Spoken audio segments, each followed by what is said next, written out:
ब्रह्मण पशुपाशविमोचनाय मुक्ताय भूरि करुणाय नमो लयाय मोक्षाय भूरि करुणाय नमो मलाय स्वांशेन सर्वतनुभृन्मनसि प्रतीता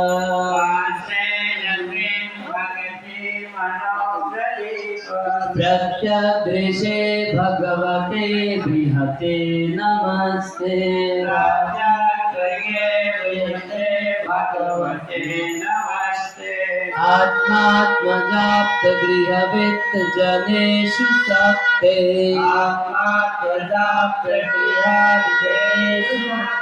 दुष्प्रापणाय गुणसङ्गविवर्जिताय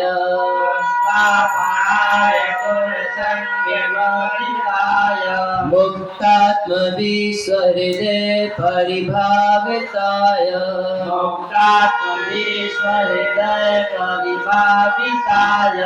ज्ञानात्मने भगवते नमः ईश्वराय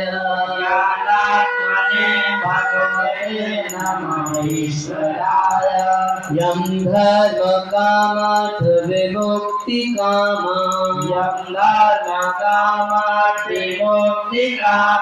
भजन्त ईशां गतिमाप्नुवन्ति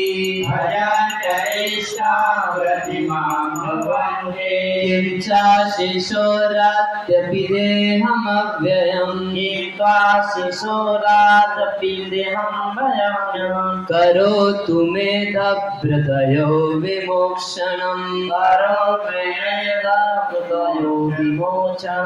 एकान्तेनो यस्य न कञ्चनार्थम्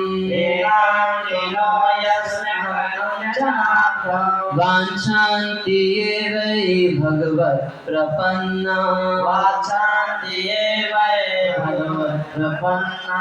अत्युद्भुतं तच्चरितं सुमङ्गलम् अत्यद्भुतं तच्चरितं सुमङ्गलम् गायन्त आनन्द समुद्रमग्ना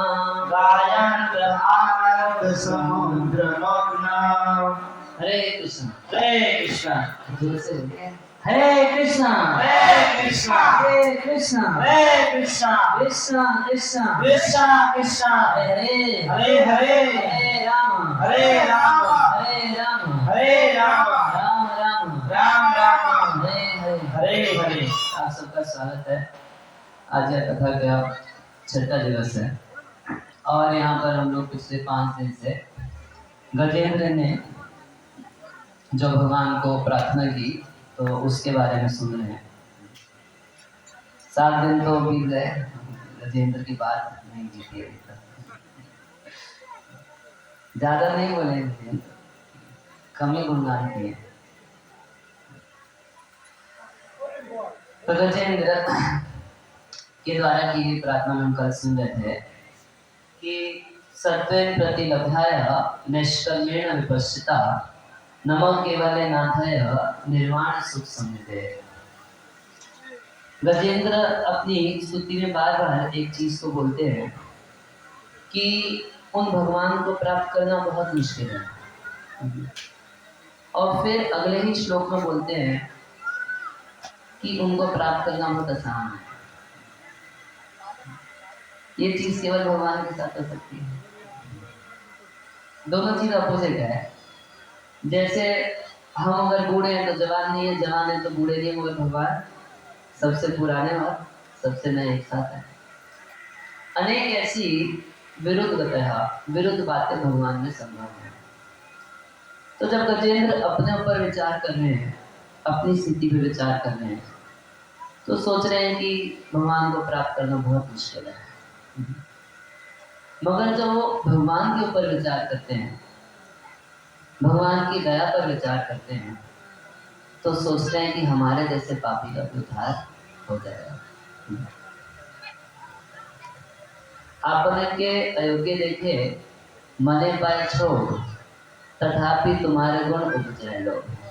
श्रीपाद सनातन गोस्वामी जब चैतन्य महाप्रभु से मिले तो बोल रहे हैं कि जब मैं अपनी तरफ देखता हूँ, अपनी योग्यताओं की तरफ देखता हूँ, तो मन में बड़ा क्षोभ होता है कि मेरे जैसे व्यक्ति का उद्धार कैसे हो सकता है।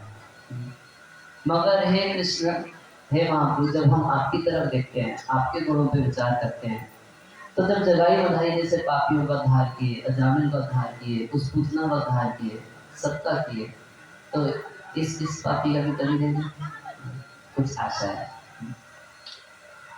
तो गजेंद्र इससे पूर्व के श्लोक में बता रहे थे कि कैसे भगवान दुष्प्राप्य है, उनको प्राप्त करने के लिए बहुत मेहनत करनी पड़ती है। और यहाँ कह रहे हैं कि उनको प्राप्त किया जा सकता है, मगर सत्वेन प्रतिलभ्याया, भगवान की शुद्ध भक्ति से, प्रेमा भक्ति से भगवान को प्रतिलभ्याया, प्राप्त किया जा सकता है। नैष्कर्मेण विपश्चिता, नैष्कर्मे की हम कल व्याख्या सुने जाए। नैष्कर्मे मतलब भूल गए, एक पाप कर्म होता है, एक पुण्य कर्म होता है, और एक भगवान की भक्ति। भक्ति कुछ डिफरेंट है, न ये पाप है न ये पुण्य है। एक साधारण पुण्य कर्म होता है और एक पाप कर्म तो आप लोग जानते हैं। तो शास्त्रों में जिन चीज़ों के लिए मना किया है वो चीज़ें करना, उसको पाप कर्म कहते हैं। पाप करते हैं तो क्या मिलता है? सुख है। इतना तो सब लोग जानते हैं ना, इतना केवल हम लोग नहीं, मुसलमान भी जानते हैं और क्रिश्चियन भी जानते हैं। क्रिश्चियन लोग रविवार को जाते हैं चर्च में और पादरी के सामने, फादर के सामने अपने सारे पापों को कन्फेस करते हैं। पिछले 6 दिन में हमने ये पाप किए, हमको जीसस से माफ़ी दिला दीजिए। फिर मंडे से वापस वही दुकानदारी शुरू करते हैं। खैर, कम से कम वो भी ये बात जान रहे हैं कि अगर हम पाप कर्म करते हैं, सिंपल कर्म करते हैं, तो उसका रिएक्शन मिलेगा, दुख मिलता है उससे। और पुण्य कर्म करते हैं तो स्वर्ग की सुख मिलता है। मगर नैष्कर्मेण मतलब भगवान की भक्ति। भगवान की भक्ति जो है वो ट्रांसेंडेंटल है, वो इस जगत से परे है। तो नमः केवल्य नाथ आया, ऐसे भगवान जो केवल्य यानी कि भगवान के धाम वैकुंठ के नाथ हैं, और निर्वाण सुख समझे, निर्वाण का सुख देने वाले वो भगवान को हम प्रणाम करते हैं। गजेंद्र तो प्रणाम का ध्यान करते हैं, कह रहे प्रणाम तो नहीं कर सकते क्योंकि ग्रह पकड़ रखा है हमको, तो हम प्रणाम का ध्यान कर रहे हैं। अगर नमः शांताय घोराय मूढ़ाय गुण धर्मिणे निर्विशेषाय साम्याय नमो ज्ञान घनाय च। अब देखिए, एक स्तुति में कितनी बार नमस्कार कर रहे हैं, देख रहे हैं? नमः शांताय, नमः घोराय, नमः मूढ़ाय, नमः निर्विशेषाय, नमः साम्याय, नमः ज्ञान घनाय। एक एक श्लोक में 5-7 बार प्रणाम कर रहे हैं। और हम लोग सर कटाना चाहते हैं, झुकाना नहीं करते हैं। बहुत लोग तो सीख गए हैं, पिछले 6 दिन में एक अच्छी चीज़ बहुत लोग सीख गए हैं, सर झुकाना सीख गए हैं, भगवान के सामने सर झुका गए। तो यानी नमः शांताय, शांताय मतलब जो भगवान वसुदेव स्वरूप है, वासुदेव है। हम लोग मंत्र बोलते हैं ओम नमो भगवते वासुदेवाय। वासुदेव का अर्थ होता है वो स्थिति जिसमें केवल सत्वगुण रहता है, कोई रजोगुण का मिश्रण नहीं, कोई तमोगुण का मिश्रण नहीं, जहाँ केवल सत्वगुण रहता है। सत्वम विशुद्धम वसुदेव शब्दितम। वासुदेव का क्या अर्थ है? वो स्थिति जिसमें केवल सत्वगुण रहेगा। इस संसार में किसी में केवल सत्वगुण नहीं होता, हमें गुणों का मिश्रण रहता है। कभी सत्वगुणी दिखाई देते हैं, कभी रजोगुणी, और कभी कभी तमोगुण में चले जाते हैं, सो जाते हैं, आलस आता है, काम को टालते रहते हैं, सब तमोगुण का लक्षण है। हृदय में बहुत सारी लालसाएं होना, ये चाहिए, ये चाहिए, ये कमी है, ये कमी है, ये सब रजोगुण का लक्षण है। और सत्वगुण में सुख का अनुभव होता है, ज्ञान का अनुभव होता है। तो हमें तीनों गुण कंपटीशन करते रहते हैं, कभी सत्वगुण ज़्यादा, कभी रजोगुण ज़्यादा, कभी तमोगुण ज़्यादा।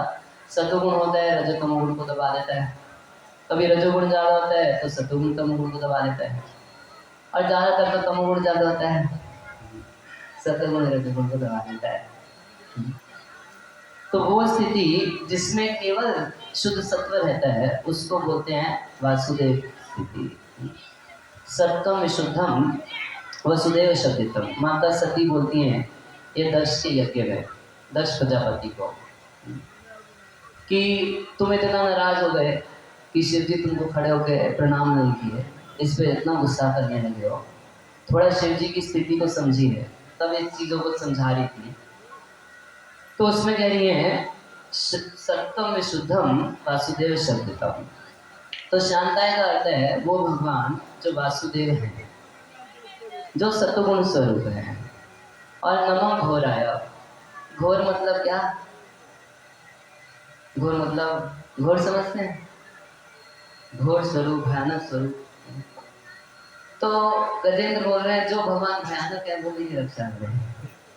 अब कभी किसी भयानक व्यक्ति से रक्षा की प्रार्थना करेंगे, तो खुद ही भयानक है, वो कहाँ से रक्षा करेगा?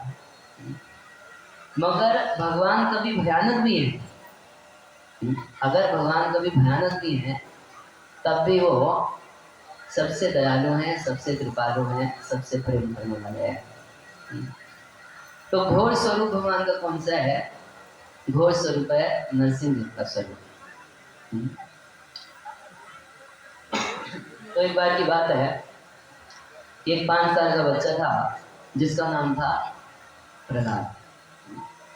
ये प्रहलाद महाराज जो थे तो ये भगवान के भक्त थे, मगर इनका पिता हिरण्यकशिपु जो था वो भगवान का भक्त नहीं था। तो आप जानते हैं कि जो भगवान का भक्त नहीं होता खुद तो भक्ति करता ही नहीं है और दूसरे को करने भी नहीं देता। उसको सबसे बड़ी चिढ़ किससे होती है कि कोई अगर भगवान की भक्ति करता है तो बड़ा परेशानी होती है उसको। तो एक दिन की बात है कि हिरण्यकशिपु अपने बेटे प्रहलाद महाराज को गोद में बिठाया, खूब लाड लड़ाया और प्रपंच कथ्यताम वत्स मनते साधु यज्ञवान, पूछा उससे कि बेटा, हे वत्स, हे प्रिय पुत्र, ये बच्ची को स्टेज पे बिठाइए ना, ये लाड करता है, यहाँ पे सुनाओ ना सबको, इतना सुंदर कथा सुना, इधर आ जाओ, आओ, हाँ हाँ हाँ आ जाइए।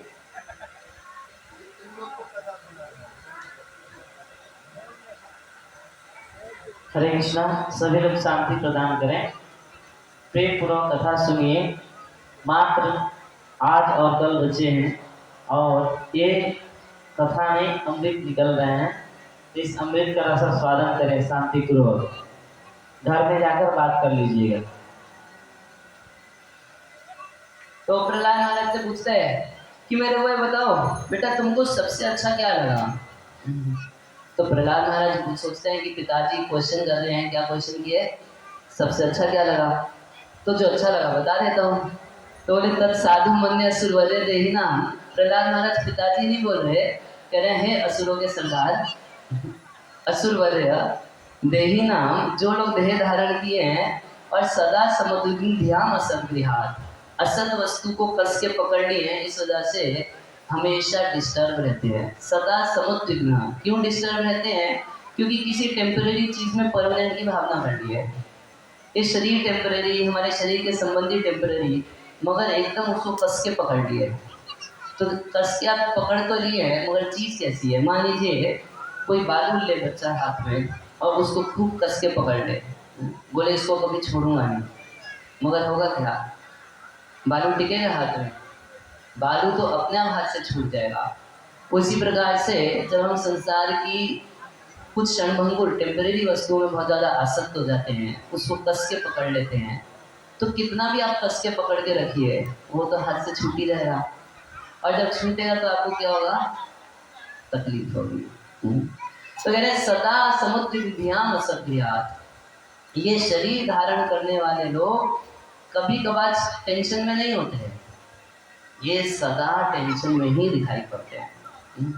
अब अगर मैं कैमरा घुमा के इधर फोटो खींच के आप लोगों को दिखाऊंगा तो आप लोग सब समझ जाएंगे। ये तो कथा में है, कथा कीर्तन है, तो कुछ चेहरों पर मुस्कुराहट दिखाई देती है, तो पहले पहले दिन देखा था तो ये बोलते थे, लोगों को खराब लगता था कि आप लोग मातम में नहीं आए। मगर इतना टेंशन है प्रहलाद महाराज के लिए, सदा समुद्याम सत्रिया हितात्मपातम गृहंधकूपम। और ऐसे घर गृहस्थी में रहने वाले, घर गृहस्थी रूपी अंधे कुएं में रहने वाले लोग तो हमेशा ही डिस्टर्ब रहते हैं। अंधा कुआं क्यों बोला जाता है? या बरसात के मौसम में कभी देखेंगे तो कोई कोई सूखा कुआं रहता है और खूब बारिश होने से बड़ी बड़ी घास उग जाती है, और घास उगती है तो कुएं को ढक देती है। और कोई बकरा बकरी कोई पशु को सबसे बढ़िया घास कहाँ दिखाई पड़ती है? उस कुएं के ऊपर, सबसे बढ़िया। और जब वो सोचता है कि इसको भोगूंगा, इसको एंजॉय करूंगा, जैसे ही उस घास में मुंह मारता है, घास तो मुंह नहीं लगती है और वो कुएं के अंदर पड़ जाता है। अब उसके बाद कितना चीखते रहो, मैं, कोई फायदा नहीं, कोई सुनने वाला नहीं।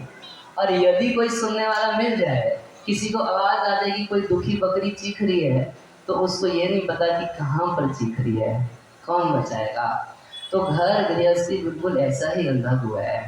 शादी करने से पहले हम लोग के यहाँ कहावत है, दिल्ली का लड्डू जो खाए वो पचता है, और जो ना खाए वो पचता है। तो ना किया हुआ व्यक्ति सोचता है कि शादी कर लूंगा तो बड़ा सहयोग होगा, सेवा करेगी, ये करेगी, वो करेगी। स्त्री सोचती है कि मेरे को ये सिक्योरिटी मिलेगी, ये होगा, वो होगा। तो दोनों तरफ से माया का जाल है, और दोनों ऐसी योजनाएं बनाते हैं कि बस शादी कर लेंगे और सब कुछ सुख में बदल जाएगा। मगर होता ऐसा नहीं है।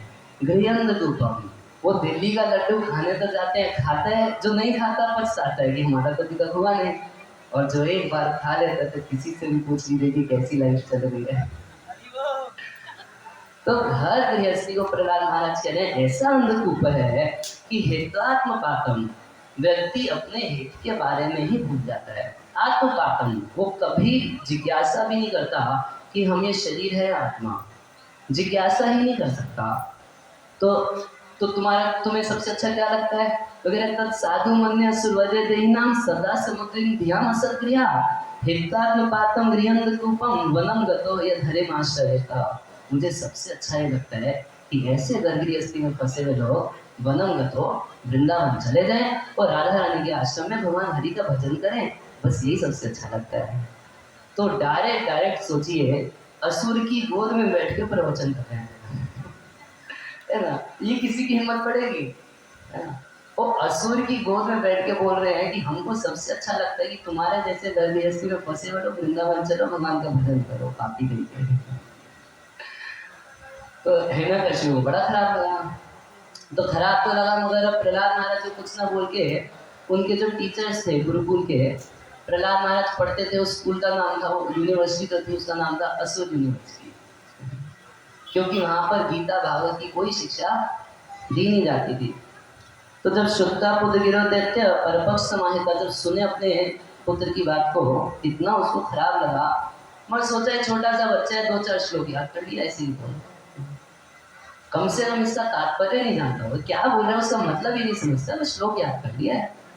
तो शंट और अमर को बोले कि देखो बच्चों को सिक्योरिटी दो, स्कूल में 2-4 ज्यादा गार्ड खड़े करो, क्या परेशानी है? बोला ये देखो किसी भी हाल में इस्कॉन का कोई भक्त यहाँ नहीं आना चाहिए। कोई इस्कॉन का भक्त आया होगा और सिखा दिया, देखो बेटे की, हमारे बेटे की बुद्धि खराब कर दिया, इतनी छोटी उम्र में बोल रहा है कि मैं बोलूँगा हरे कृष्णा। बताओ ये कोई उम्र है? तो वो बोले कि देखिए हमारे स्कूल में इतनी टाइट सिक्योरिटी रहती है कि कोई भक्त हमारे स्कूल में आ नहीं सकता। बोला अरे तुम्हें पता नहीं है, विष्णु पक्षे प्रतिक्षण नहीं, ये भगवान श्री कृष्ण के जो भक्त हैं ये कभी कभी अपना वेशभूषा छिपा के भी जाते हैं प्रीचिंग करने के लिए। जब धोती कुर्ते में लोग समझ जाते हैं कि ये जाएंगे तो भागवत सुनाएंगे, तो हम लोग स्कूल कॉलेजों में पैंट शर्ट पहन के भी जाते हैं। फिर परंपरा कब से चली आ रही है? ये परंपरा तो हिरण्यकशिपु के समय से चली आ रही है। तो इस तरीके से स्कूल भेज दिए प्रहलाद महाराज को। प्रहलाद महाराज वापस असुर यूनिवर्सिटी गए, और जानते प्रहलाद महाराज कैसे स्टूडेंट थे? तो जो उनके अध्यापक पढ़ाते थे ज्यों का त्यों याद कर लेते और 100% मार्क्स लेके आते थे। मगर सुखदेव गोस्वामी कथा कह रहे हैं कि जैसा वो पढ़ाते थे ज्यों का तो सुना देते थे, मगर न साधु मन में, उसको अच्छा नहीं मानते थे। अब एग्जाम में अगर पूछा जाए कि आप लोग बंदर की औलाद है, तो आपको लिखना पड़ेगा कि हाँ डार्विन जी बोले हम लोग सब बंदर की औलाद हैं। नहीं लिखेंगे तो मार्क्स नहीं मिलेगा, फेल कर दिया जाएगा। तो वहां तो लिखिए कि हम सब वानर की औलाद है, मगर मन से मत मानिए कि आप सब वानर की औलाद, आप लोग वानर की औलाद नहीं है ना। हम में से कोई बंदर की औलाद नहीं है, हाँ? मगर एग्जाम में तो लिख के आना पड़ेगा। तो प्रहलाद महाराज जो टीचर समझाते थे वो सब एज इट इज सुनाई आते थे, मगर उसको अच्छा नहीं मानते थे, जानते थे कि ये सब क्या है, थर्ड क्लास की बातें ये लोग कर रहे हैं। तो एक दिन की बात है कि उनके टीचर जो थे वो पकड़ लिए प्रहलाद को, बोले प्रहलाद हम तुमको इतनी सब शिक्षा देते हैं, तुम अपने पिता की गोद में बैठ के ऊट पटांग बातें क्यों करने लगे कि भगवान विष्णु का भजन करना चाहिए? कौन सिखाया तुमको, बताओ। तो प्रहलाद महाराज ये बात जान रहे थे कि ये लोग जो हैं वो, उनका इंटेंशन क्या था, एक बार नाम बता दे कि कौन तेरे को भक्त बनाया, उसको अरेस्ट करवाएंगे और फांसी करवा देंगे। तो फिर प्रहलाद महाराज नाम क्यों बताने लगे? तो नाम तो नहीं बताए, बोले कि जो परमात्मा सबके हृदय में रहते हैं वो परमात्मा मेरी बुद्धि को मोड़ दिए हैं। तुम्हारी बुद्धि संसार में डाल दे, मेरी बुद्धि भगवान में डालते हैं, सबके हृदय में रहते हैं। अब चलिए वो बोला कि तो सुधरेगा नहीं, किसी तरह इसको और पढ़ाई पढ़ाओ, साम दाम दंड वेद, political science, economics, physics, biology, पढ़ाई चालू कराए, देहात बुद्धि वाली सारी पढ़ाई चालू कराए कि तुम ये शरीर हो, विश्वास करो कि ये चमड़ा ही तुम हो, तुम चमड़े के ही बने हो, और तुमको कंपटीशन करना है, सबको परास्त कर देना है, और तुमको अव्वल आके दिखाना है। दूसरे के आगे बढ़ने से तुमको जलन होनी चाहिए, अगर तुमको जलन नहीं हो रही तो तुम आगे नहीं बढ़ पाओगे। यही सिखाया जाता है ना सर स्कूलों में, नहीं तो कंपटीशन में क्या मतलब है। तो प्रहलाद महाराज याद कर लेते थे, जो का तो सब कुछ सुना देते थे। तो एक दिन की बात है, जब प्रहलाद महाराज 100% मार्क्स लाए, बड़ा खुश हुआ शंडोरमल, बोले हम बच्चों को सुधार दिए ना। अब ये विष्णु की भक्ति की बात नहीं करता, अब तो हमेशा पॉलिटिक्स की बात करता है। तो लेके गए हिरण्यकशिपु के पास, हिरण्यकशिपु गोद में बिठाया, इतना प्रेम बच्चे से कर रहे हैं, अपने आंसुओं से प्रहलाद को नहा दिया और पूछ रहे हैं कि प्रहलाद तुम गुरुजनों से बहुत कुछ सुने, सबसे उत्तम पढ़ाई तुमको कौन सी लगी ये बताओ। तो प्रहलाद महाराज मन में सोचने लगे कि पिताजी पूछ रहे हैं कि उत्तम पढ़ाई कौन सी लगी, तो स्कूल में तो सब तमोगुणी पढ़ाई पढ़ाते हैं, तो उत्तम है, मगर हम नारद जी से उत्तम पढ़ाई पढ़े थे, वही बता देता हूँ। बोले श्रवणम कीर्तनम विष्णु स्मरणम पाद सेवनम अर्चनम वंदनम दास्यम सख्यम आत्मनिवेदनम इति पुंसार्पिता विष्णु भक्ति चेष्णव लक्षणा क्रियते भगवतधा तन्मन्ये अधिकमुत्तमम्। ये उत्तम पढ़ाई लगी मुझको कि भगवान के बारे में सुना जाए, उनका कीर्तन किया जाए, उनका स्मरण किया जाए, उनके चरणों की सेवा की जाए, उनके दास बन जाए, उनको अपना मित्र माने, सब कुछ भगवान को दे दे, ये हमको बेस्ट लगा। और सोचिए फिर से प्रहलाद महाराज असुरों के सरदार हिरण्यकशिपु की गोद में बैठ के प्रवचन कर रहे हैं, इतना निडर, कोई डर नहीं उनको, कोई डर नहीं प्रहलाद महाराज को। हिरण्यकशिपु को फिर बड़ा गुस्सा आया तो शंडोरमल के ऊपर चीख के पड़ा, ब्रह्म बंधु के में तंते, अरे दुष्टो, तुम लोग मेरा पैसा लेते हो, मैं तुमको सरकारी क्वार्टर भी दिया रहने के लिए, तुम्हारे गुरुकुल खोल के दिया, और तुम बच्चों को यही पढ़ाई पढ़ाते हो। बोले कि मालिक हम ऐसी पढ़ाई नहीं पढ़ाए, सच में आप हमारे स्कूल में किसी भी बच्चे को माइक दे दीजिए और पूछिए एक बार उसे कि गीता में कितने श्लोक है, कोई नहीं बता पाएगा। एक श्लोक पूछ के कोई नहीं बता पाएगा। हमारे स्कूल के किसी बच्चे से पूछे कि तुम शरीर है आत्मा, वो बोलेंगे हमें शरीर है। आप बिल्कुल शक मत कीजिए कि हमारे स्कूल में कोई गलत पढ़ाई पढ़ाई जाती है। हमारे स्कूल में केवल खाटी तमोगुणी पढ़ाई पढ़ाई जाती है, एक बच्चा आपको नहीं मिलेगा ऐसा हमारे स्कूल में। तो जी कौन पढ़ाया, तो पूछिए इसी से। तो फिर पूछे प्रहलाद महाराज से, "ये बेटा प्रहलाद, सच सच बताओ, ये तुम्हारा मन भगवान ने कैसे लग गया?" तो फिर प्रहलाद महाराज जानते थे कि हिरण्यकशिपु तो प्रश्न तो कर रहा है, मगर हर प्रश्न का उत्तर हर समय नहीं दिया जाता। हम्म? बोले कि इसको अभी ये जवाब जवाब सुनने के लिए क्वालिफाइड नहीं है। तो बोले, "मदीना कृष्णे परतो सतो वा मिथो विपद्ये गृहीव्रतानाम् अदान्त गोभीर विशतान्त मिश्रम् पुनः पुनश्चर्वित चर्वणानाम्।" तो ये तो नहीं बताएगी कृष्ण मति कैसे लगती है, मगर ये बताएगी तुम्हारे जैसे व्यक्ति की मति न कृष्ण कृष्ण मति नहीं लग सकती है। मति न कृष्ण परतो सतवा, दूसरे के समझाने से नहीं लग सकती, और सतो अपने प्रयासों से नहीं लग सकती।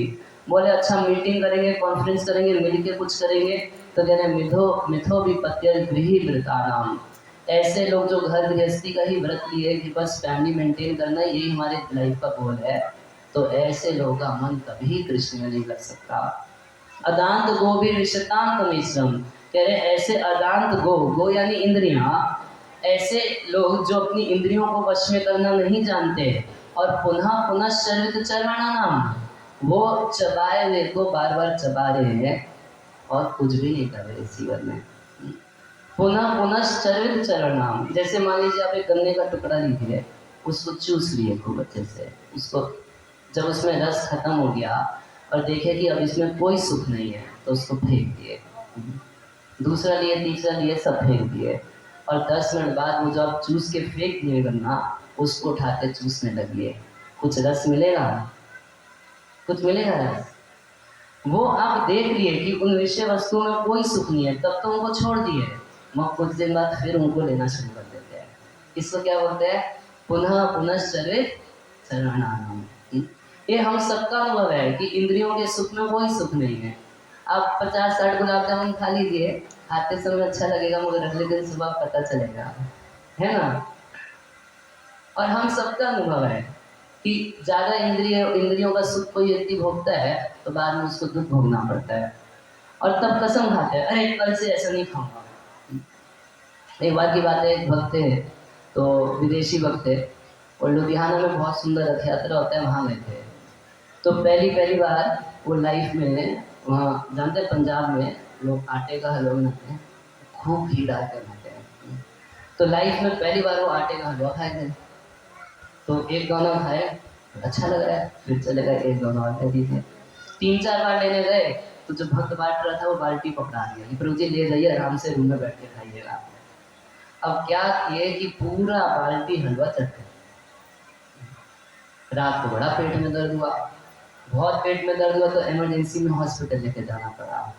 जब हॉस्पिटल लेके गए तो डॉक्टर बोले कि हलवा फंस गया, तो काट के हलवा निकालना पड़ेगा। तो इधर उनको राइट हैंड साइड में पेट काटा, वो सारा हलवा बाहर निकाला, स्टिच लगाया, घर वापस भेज दिया उनको। तो बोल रहे थे हाँ मैं जीवन में कभी हलवा नहीं खाऊंगा। हलवे के चक्कर में कितना कष्ट भोगना पड़ा। अब हुआ कि अगले साल फिर लुधियाना में रथ यात्रा हुई, फिर गए, फिर प्रसाद पा रहे थे तो आटे का हलवा मिला, तो चलो एक दोना खाऊंगा, एक बार ज़्यादा नहीं खाऊंगा। तो एक दोना लिया, उसको खाया, चलो एक और ले लेते हैं, ज़्यादा नहीं लूँगा, तो दूसरा लिए, फिर तीसरा लिए, फिर हर बार ये सोचते थे कि बस ये लास्ट है, इसके बाद लूँगा नहीं तो पता नहीं पिछले साल जैसे ना हो जाए। और बिल्कुल पिछले साल जैसा हो गया, भक्त बाल्टी पकड़ा के कि कोई चीज़ ले जाओ, आराम से खाना। रूम पे गया, पूरा पेट भर के हलवा खा गया, फिर रात को पेट में दर्द हुआ, फिर हॉस्पिटल लेके गए, तो दूसरी तरफ भी उसको कट पड़ा और सारा हलवा डॉक्टर खा गया। तो एक चीज़ कभी कभी ज़्यादा भोगने से हम लोग को दुख का अनुभव होता है, तब सोचते हैं कि अगली बार इस फेरे में नहीं पढ़ूंगा, मगर फिर पढ़ते हैं।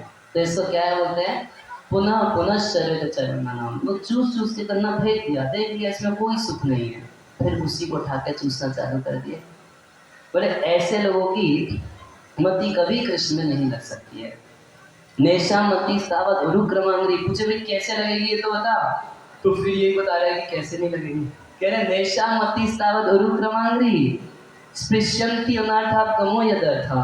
कह रहे नेशा मति स्तावत, तब तक भगवान श्री कृष्ण में मन नहीं लगता जब तक स्पृश्यन्ति अनर्था गमो यदर्था, जब तक हमारे अनर्थों को दूर करने वाला एक वस्तु का स्पर्श नहीं होता। वो वस्तु क्या है?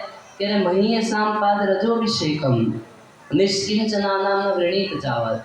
जब तक निष्किंचन भक्तों के चरण कमलों की धूलि में पूरा अभिषेक नहीं हो जाए व्यक्ति, यानी कि उनके अनुसार अपने जीवन को ना चलाने लगे, तो तब तक उसकी मति भगवान कृष्ण में नहीं लग सकती है। तो हिरण्यकशिपु का तो बहुत पारा गर्म हो गया, बोला तू कुछ ज्यादा नहीं बोल रहा। तो इतना गुस्साया अपने आदमियों को आदेश दे दिया कि कैसे ना कैसे इसको मार दो। तो प्रहलाद महाराज को लोग लेके गए, पहाड़ों से फेंके और प्रहलाद महाराज नहीं मरे, सांपों के बीच में डाल दिए, नहीं मरे। होता क्या था कि जब पहाड़ से फेंकते थे तो प्रहलाद महाराज करते रहते थे हरे कृष्ण कृष्ण कृष्ण हरे हरे, हरे राम राम राम हरे हरे। भगवान विष्णु नीचे जाके कैच कर लेते थे। कभी कभी सांपों के बीच में फेंक दिया उनको, बहुत जहरीले सांपों के बीच में प्रहलाद महाराज को रख दिया और प्रहलाद महाराज बिल्कुल शांत है। हरे कृष्ण कृष्ण कृष्ण हरे हरे, हरे राम राम राम हरे। वो सांप डसे मगर प्रहलाद महाराज उससे भी नहीं मरे। पहाड़ों से फेंका, सांपों से डसवाया, हाथी के नीचे कुचला दिया। आप सोचिए अगर आपके ऊपर कोई हाथी पैर रख दे, कुछ बचेगा? नहीं, कुछ तो बचेगा मगर आप नहीं बचेंगे। चौड़े का शरीर कुछ तो बचेगा मगर उस शरीर में आप नहीं रह पाएंगे। और प्रहलाद महाराज को हाथी के नीचे कुचला दिया, उससे भी प्रहलाद महाराज नहीं मरे। बस प्रहलाद महाराज यही करते रहे, हरे कृष्ण कृष्ण कृष्ण हरे हरे, हरे राम राम राम हरे हरे। उनको जहर खिलाया, उससे नहीं मरे। उनको बर्फ के ऊपर लिटा दिया, कई दिन भूखे रखे, उससे भी नहीं मरे। और आप लोग जानते हैं कि होलिका जो थी, तो होलिका को वरदान था देवताओं का कि वो आग से नहीं जलेगी। तो होलिका बोली ऐसे नहीं मरेगा, मैं इसको गोद में लेके बैठ जाऊंगी, आग लगाएंगे, प्रहलाद जल जाएगा, हम बच जाएंगे क्योंकि हमें तो वरदान है। तो होलिका प्रहलाद महाराज को गोद में लेके बैठ गई और प्रहलाद महाराज हरे कृष्ण कृष्ण कृष्ण हरे हरे, हरे राम राम राम हरे हरे। तो आप लोग सब जानते हैं क्या हुआ? जब आग लगाई तो होलिका तो जल गई और प्रहलाद महाराज बच गए। ऐसा क्यों हो गया? क्योंकि भगवान के भक्त के खिलाफ साजिश कर दी थी, तो देवताओं का सारा वरदान फेल कर दिया, होलिका जल गई और प्रहलाद महाराज को कुछ नहीं हुआ, भगवान बचा लिए। अब जैसे तैसे जब प्रहलाद कैसे भी नहीं मर रहा, तो चंडोमर बोलेगी कुछ दिन इसको गुरुकुल और भेज दीजिए, देखते हैं कुछ सिखाएंगे।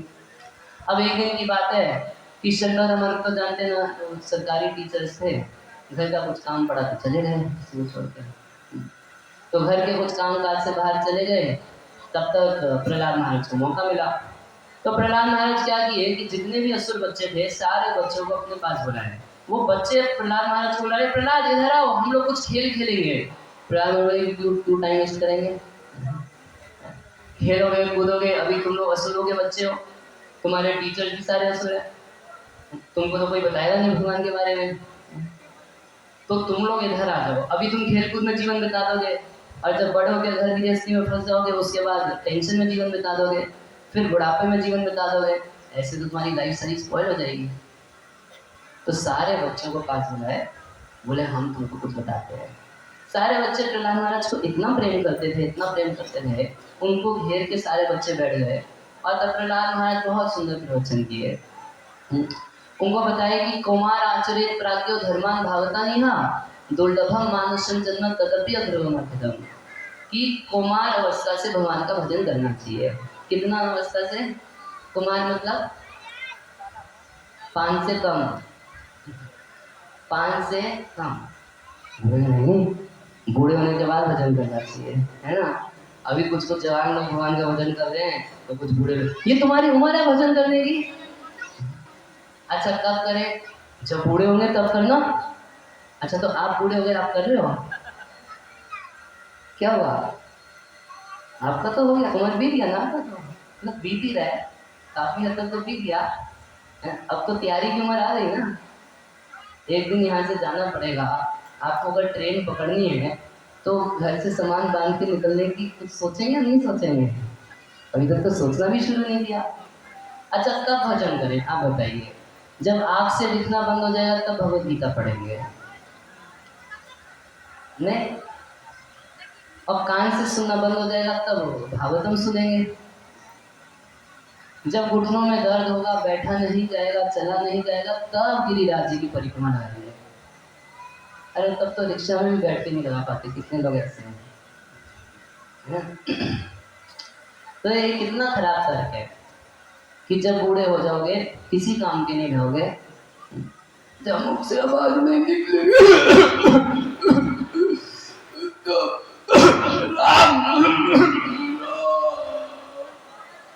बोलेंगे बोलेंगे अब तो राम आवाज नहीं निकलेगी,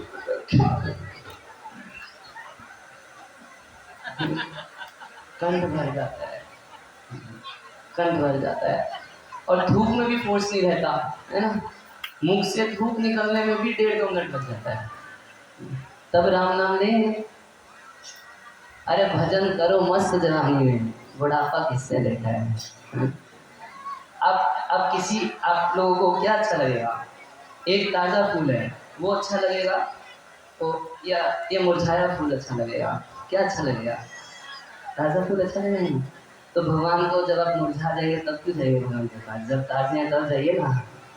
अपनी जवानी भगवान को दीजिए।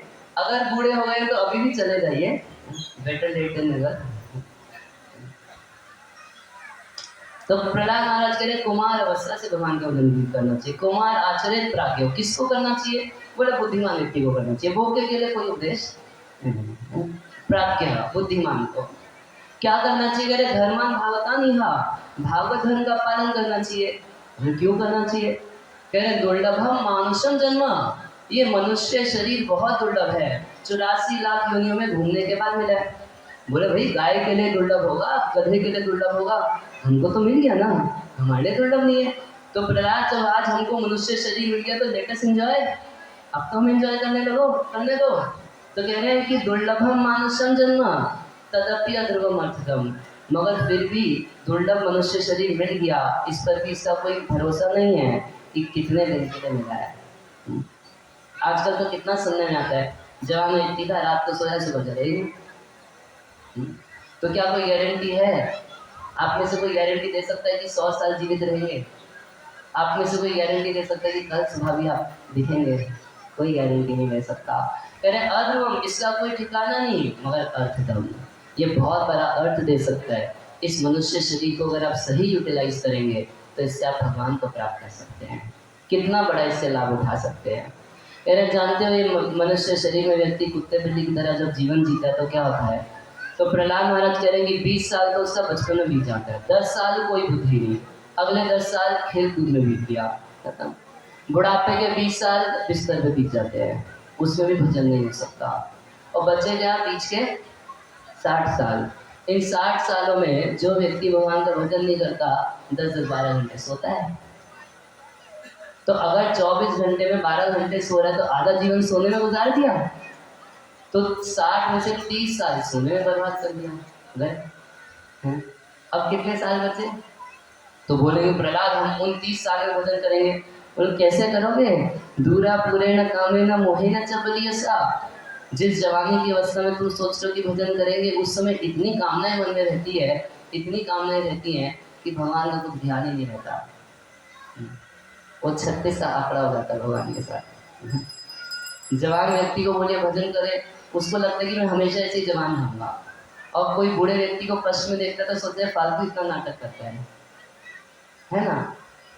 जवान व्यक्ति बूढ़े व्यक्ति के कष्ट को नहीं समझ पाता, मगर जवान व्यक्ति ये नहीं सोच पाता एक दिन उसको भी किसी स्थिति में आना पड़ेगा।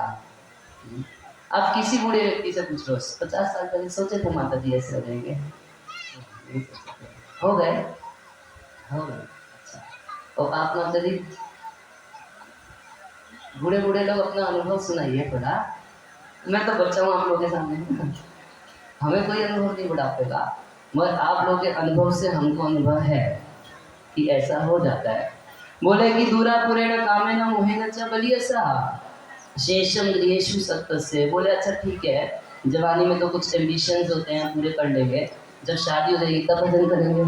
बोले भाई वो तो असंभव बात है कि कथम प्रियायाम अनुकंपितायाम संगम रहस्य रचिरांश मंत्रान। जब प्रिया घर में आ जाएगी तो ऐसा मंत्र कान में फूकेगी कि माता पिता को भूल जाओगे, भगवान तो दूर की बात है।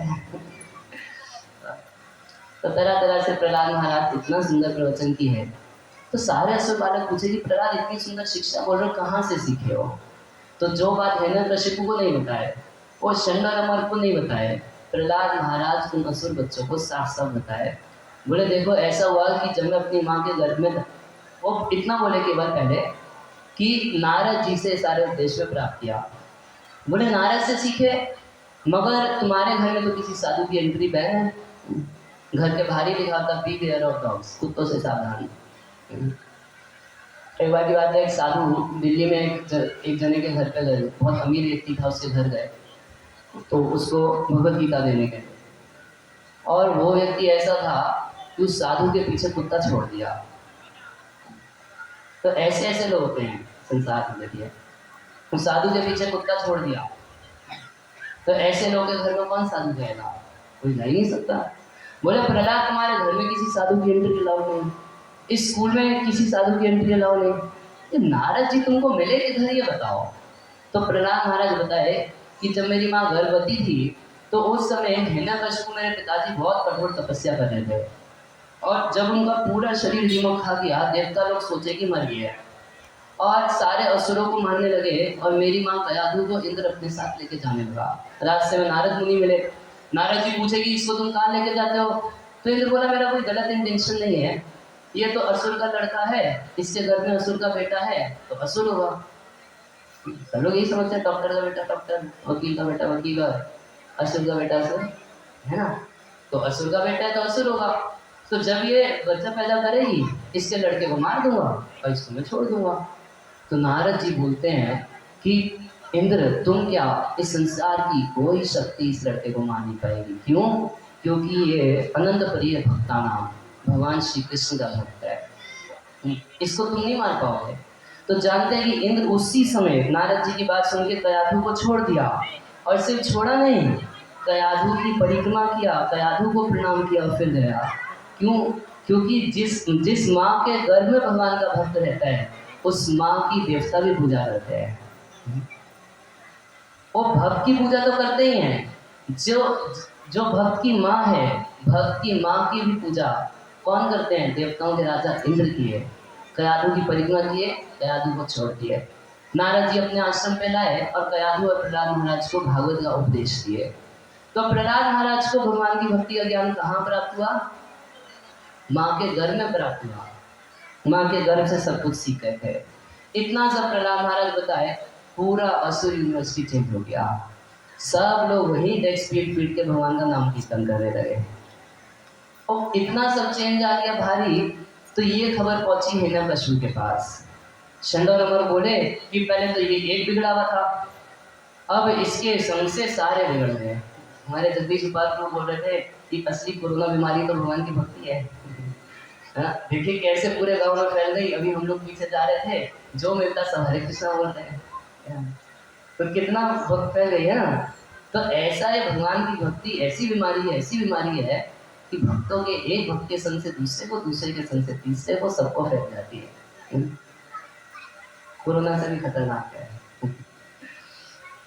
तो बोले कि भाई पहले तो एक ये लड़का बिगड़ा हुआ था, अब तो पूरा असुर यूनिवर्सिटी बर्बाद हो गया। क्या हुआ? आपको पता है कि यूनिवर्सिटी में क्या चल रहा है? हिरण्यकशिपु जो क्या चल रहा है, सारे बच्चे हरि कीर्तन करने लगे। तो हिरण्यकशिपु ने सोचा कि ये प्रहलाद को मुझे अपने हाथों से मारना पड़ेगा, नहीं तो ये सारा असुर यूनिवर्सिटी तो बर्बाद कर दिया, बाकी असुरों को भी बर्बाद कर देगा। अब बच्चे घर में आएंगे, मम्मी पापा को बोलेंगे पापा हरे कृष्णा बोलो, तो एक बार तो बोल देगा कि एक बार मैं क्या धूप में सब देख दिया हूँ, तू 2 दिन का लड़का सिखाएगा। एक बार बोल देगा, 2 बार बोल देगा, वो कभी तो स्वीकार कर लेगा कि चलो हम भी थोड़ा हरे कृष्णा बोल लेते हैं, कब तक भगवान से झगड़ा करेंगे। तो हिरण्यकशिपु सोचा कि ये प्रहलाद के चलते सारे असुर बर्बाद हो जाएंगे और सबके सब भगवान के भक्त बन जाएंगे, सब सुखी हो जाएंगे, सब लोग अच्छे लोग बन जाएंगे, तो फिर हमारा असुर खानदान कैसे चलेगा। बड़ा टेंशन हुआ। तो प्रहलाद महाराज को बुलाया। अब प्रहलाद महाराज को बोलते हैं कि लगता है तू मेरे हाथों से ही मरना चाहता है। तो हाथ में तलवार ले लिया प्रहलाद महाराज को मारने के लिए। अब प्रहलाद महाराज बिल्कुल शांति से हिरण्यकशिपु के सामने खड़े हैं। हरे कृष्णा कृष्णा कृष्णा हरे हरे, हरे राम राम राम हरे हरे। हिरण्यकशिपु बोलता है कि अरे दुष्ट, तू छोटा सा 5 साल का बच्चा, मैं इतना पराक्रमी हूँ कि मैं एक बार गोहे टेढ़ी करके देखता हूँ तो देवता खड़े खड़े उनके कपड़े गीले हो जाते हैं, इतना डरते हैं देवता मुझसे। और तू 5 साल का छोटा सा बच्चा मेरे आगे निर्भय कैसे खड़ा है? अरे ये बता किसके बल पर तू इतना निर्भय खड़ा है? राज बोले कि पापा पूछ रहे हैं कि तेरे को बल कहाँ से आया है? बोले न केवलम में भवतश्च राजन सवे बलम बलिनाम चा परेशान। बोले न केवलम में, केवल मेरा ही नहीं, जिसके बल पर तुम इतना बकबक कर रहे हो उसी के बल पर तुम्हारे सामने मैं निर्भय खड़ा हूँ। कौन? बोले वो भगवान जो ब्रह्मादय हो, जो ब्रह्मा आदि के भी पावर हाउस हैं, उन्हीं से सबको पावर मिलती है। तुम्हारी पावर भी वहीं से आई है, मेरी पावर भी वहीं से आई है, और तुमको वरदान देने वाले ब्रह्मा जी की पावर भी वहीं से आई है। सबके पावर हाउस एक ही है, भगवान विष्णु। अब तो आप सोचिए ना कछुआ कितना पारा गरम होगा। बोले अच्छा, ये मेरा शत्रु विष्णु ये मुझको पावर क्यों देगा, ये मुझको बल क्यों देगा? मैं अपने बल से बलवान हूँ, मैं विष्णु के बल से क्यों बलवान होऊंगा? कहाँ है तेरा भगवान, तू बता। तू इतनी बड़ी बड़ी बातें करता है, वासो कहाँ तेरा भगवान है? तो प्रहलाद महाराज बोल दिए कि भगवान तो सब जगह है। तो कह रहे क्वासो यदि स सर्वत्र, यदि तेरा भगवान सब जगह है तो कस्मात स्तंभे, वहीं बराबर में खंबा था। बोले क्या इस खंबे में तेरा भगवान है?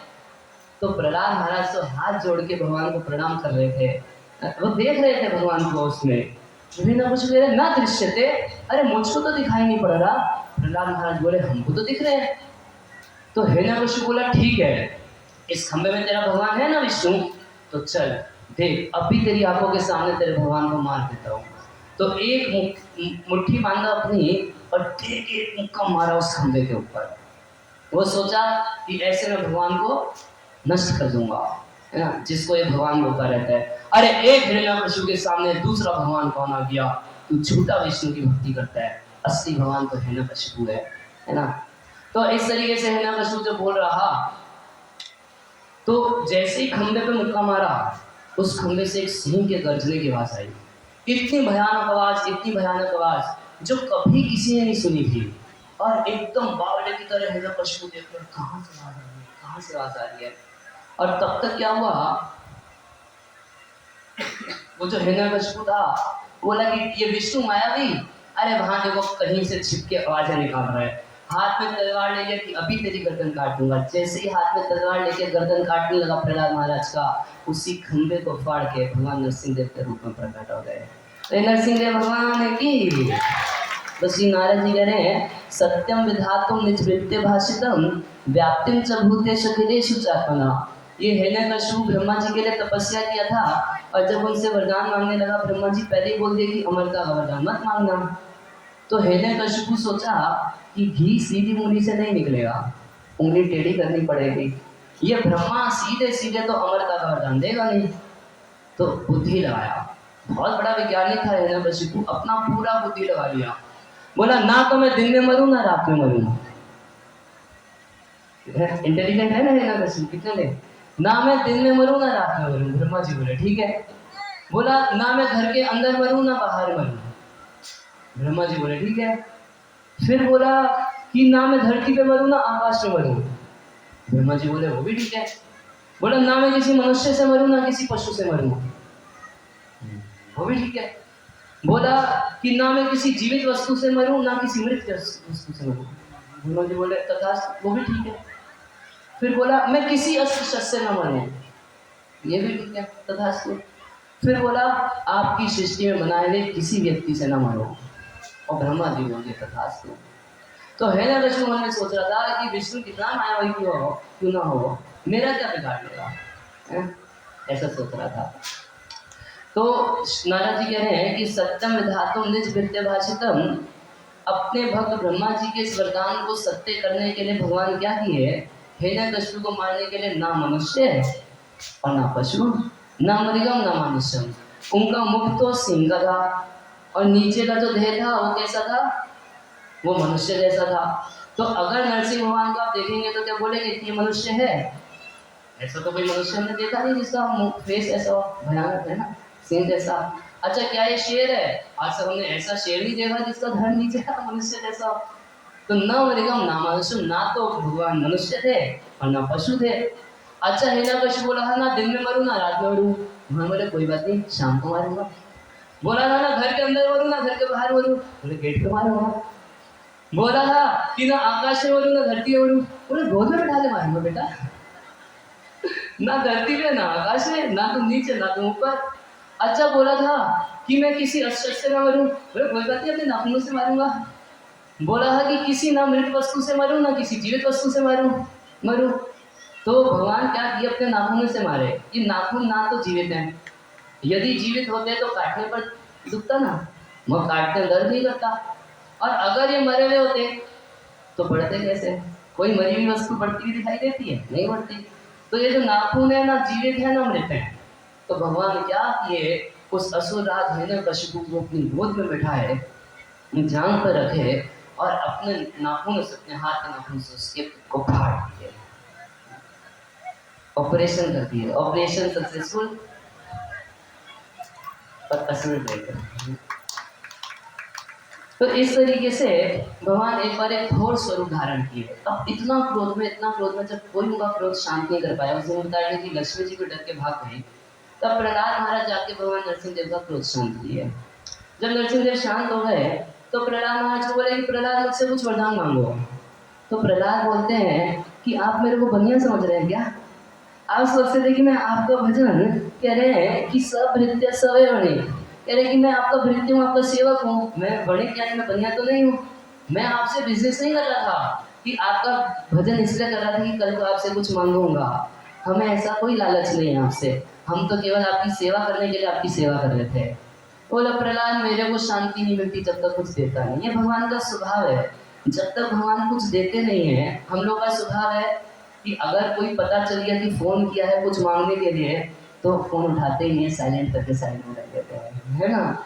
और अगर सामने से फोन दिख भी रहा हो और गलती से उठा भी रहा हो, पता चल जाए कि कुछ मांग रहे हैं, हेलो आवाज नहीं आ रही है, अच्छा नहीं आवाज आ रही नहीं। तो ऐसा हम लोग करते हैं। अगर हमें पता चल जाए कि कोई हमसे कुछ मांगना चाहता है, मांगने के लिए आया है, तो हम देना नहीं चाहते। वो भगवान का स्वभाव बिल्कुल उल्टा है। भगवान कैसे हैं कि दिए बिना उनको शांति नहीं पड़ती। जब तक अपनी शरण में आए व्यक्ति को कुछ दे ना दे उनको शांति नहीं मिलती। तो बोल रहे प्रहलाद प्लीज कुछ मांग लो, देखो मेरे सुख के लिए कुछ मांग लो। तो प्रहलाद महाराज बोले कि यदि आपको बहुत देने की इच्छा है प्रभु तो ये दे दीजिए कि मेरे मन में कभी कोई भौतिक कामना ना हो।